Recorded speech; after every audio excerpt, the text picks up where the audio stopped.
નમસ્કાર વિદ્યાર્થી મિત્રો, સ્વાગત છે તમારું ફરી એકવાર તમારી પોતાની યુટ્યુબ ચેનલ પર. અને આજે મિત્રો આપણે જોવાના છીએ ધોરણ 11માં છે એકાઉન્ટ સબ્જેક્ટ છે, તો એમાં ગાલા અસાઇનમેન્ટમાં આપણે જોઈશું વિભાગ બી. આપણે પહેલાંના કેટલાક વિડીયો અપલોડ કરેલા છે, એ વિડીયો જોવાના બાકી તો મિત્રો જોઈ લેજો. અને હવે આપણે નેક્સ્ટ વિડીયો ચાલુ કરવાના છીએ, એટલે કે જે ચાલુ છે અથવા જે બાકી છે એનું સોલ્યુશન કમ્પ્લીટ કરીએ છીએ. ઓકે, તો ભાગ 2 પ્રકરણ નંબર 9નું સોલ્યુશન આપણે કરવાનું બાકી હતું મિત્રો.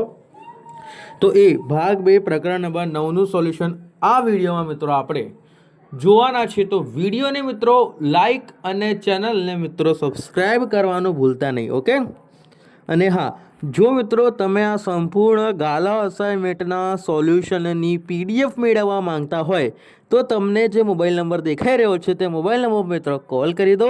સંપૂર્ણ ગાલા અસાઇનમેન્ટના સોલ્યુશન તમને માત્ર ને માત્ર 150 રૂપિયામાં મિત્રો મળી જવાનું છે.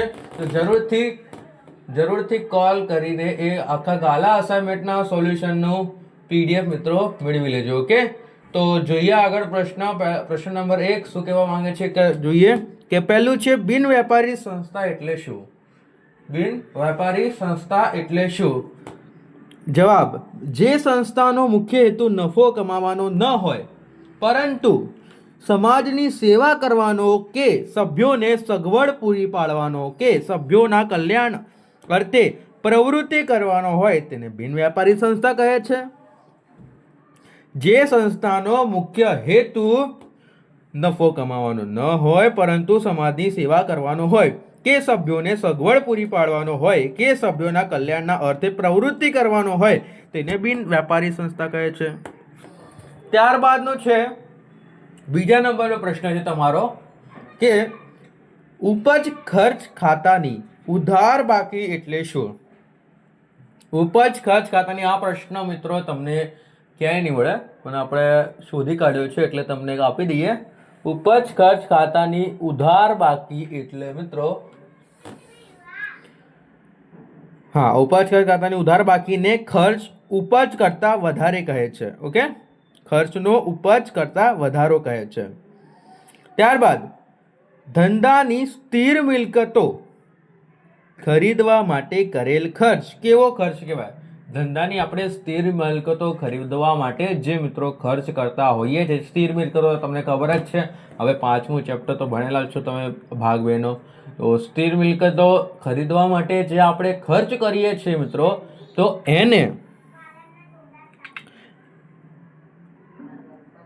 કરેલ ખર્ચ એક કેવો ખર્ચ છે? તો કે સ્થિર મિલકતો ખરીદવા માટે કરેલ ખર્ચ એ શું છે મિત્રો? મૂડી ખર્ચ છે, એને મહેસૂલી ખર્ચ નો કહેવાય. ઓકે, ત્યારબાદ ચોથા નંબરનો પ્રશ્ન જોતા પહેલા મિત્રો તમને જણાવી દઉં, પીડીએફ મેળવવા માંગતા હોય તો કોલ કરી દેજો. સંપૂર્ણ ગાલા અસાઇનમેન્ટનું સોલ્યુશન માત્ર તમને 150 રૂપિયામાં મિત્રો મળી જવાનું છે. તો ફટાફટ કોલ કરીને મેળવી લેજો. અને ચેનલને સબસ્ક્રાઈબ અને વિડીયોને લાઈક કરવાનું મિત્રો ભૂલતા નહીં.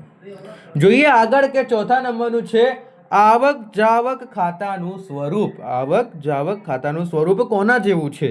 તો કે આવક જાવક ખાતાનું સ્વરૂપ એ રોકડ ખાતા જેવું છે. આવક જાવક એટલે કે આય વ્યય હતું એ રોકડ મેળવો, બટ આમાં શું છે? રોકડ ખાતા જેવું છે આવક જાવક ખાતાનું. ત્યારબાદ 5મા નંબરનો છેલ્લો પ્રશ્ન છે મહેસૂલી આવક કોને કહે છે? શું કહેવાય છે? મહેસૂલી આવક કોને કહે છે? એટલે મહેસૂલી આવક જે ખર્ચ વારવાર કરવામાં આવતો હોય અને જેનો લાભ સમયના ટૂંકા ગાળા માટે એકમને મળતો હોય તેવા ખર્ચને મહેસૂલી ખર્ચ કહે છે. શું કીધું છે? જે ખર્ચ વારવાર કરવામાં આવતો હોય અને જેનો લાભ સમયના ટૂંકા ગાળા માટે એકમને મળતો હોય તેવા ખર્ચને મહેસૂલી ખર્ચ કહે છે. ઓકે, મળીએ મિત્રો નેક્સ્ટ વિડીયોમાં. Thank you for watching. Okay, ચેનલને સબસ્ક્રાઈબ, વિડીયોને લાઈક, અને મિત્રો આખા ગાલા અસાઇનમેન્ટના સોલ્યુશનની પીડીએફ મેળવવા માંગતા હોય તો આ જે મોબાઈલ નંબર છે એના પર કોલ કરી દો. સંપૂર્ણ ગાલા અસાઇનમેન્ટ વિથ ઓલ સમ સાથે આવી જશે, તો ફટાફટ કોલ કરીને મેળવી લો. 150 રૂપિયા પ્રાઇસ છે. ઓકે, મળીએ મિત્રો નેક્સ્ટ વિડીયોમાં. Thank you for watching.